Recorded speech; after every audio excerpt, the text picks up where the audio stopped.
शिवसेना पदाधिकारी अशोक धोंडी गेल्या 20 जानेवारीपासून बेपत्ता होते।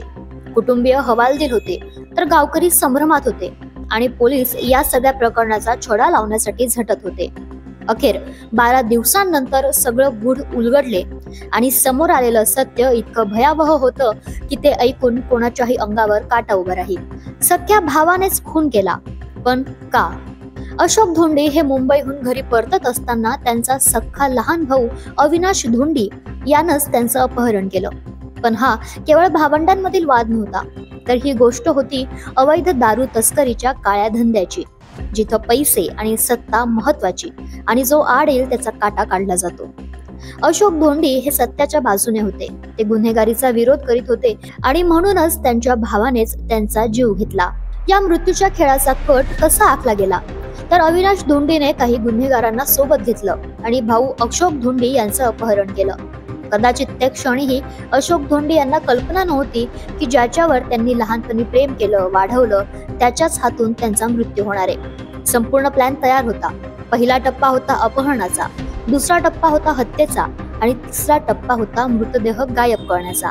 आणि मग रात्रीच्या अंधारात गुजरातच्या सरीग्राम भागातील एका बंद दगडखानीत अशोक धोंडींचा मृतदेह फेकून देण्यात आला, 40 फूट खोल पाण्यात। त्याच्यासोबत त्यांची लाल रंगाची ब्रिझा गाडी देखील। या प्रकरणाचा पालघर पोलीस गेल्या 12 दिवसांपासून तपास करत होते।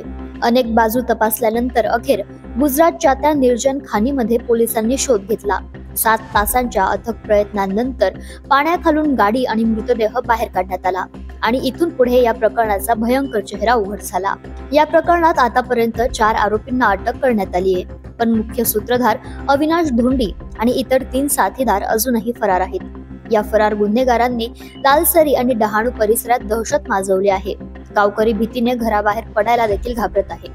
अशोक धोंडी यांचा मुलगा आकाश धोंडी यांनी वडिलांच्या मृत्यूनंतर आरोपींना शिक्षा देण्याची मागणी केली आहे। पालघर पोलिसांनी आश्वासन दिलंय की फरार आरोपींना लवकरात लवकर पकडलं जाईल, पण प्रश्न असा आहे की हे गुन्हेगार अजून किती दिवस मोकाट फिरणार?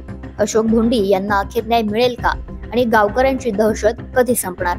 या प्रकरणावर तुमचं मत काय आम्हाला कमेंट करून नक्कीच कळवा। व्हिडिओ आवडला असेल तर लाईक, शेअर आणि हो, झेप मराठीला सबस्क्राईब करायला विसरू नका। अशाच वेगळ्या आणि ताज्या बातम्यांसाठी पाहत रहा झेप मराठी, आरसा महाराष्ट्राचा। संपादक प्राध्यापक अनिल चव्हाण, धुळे।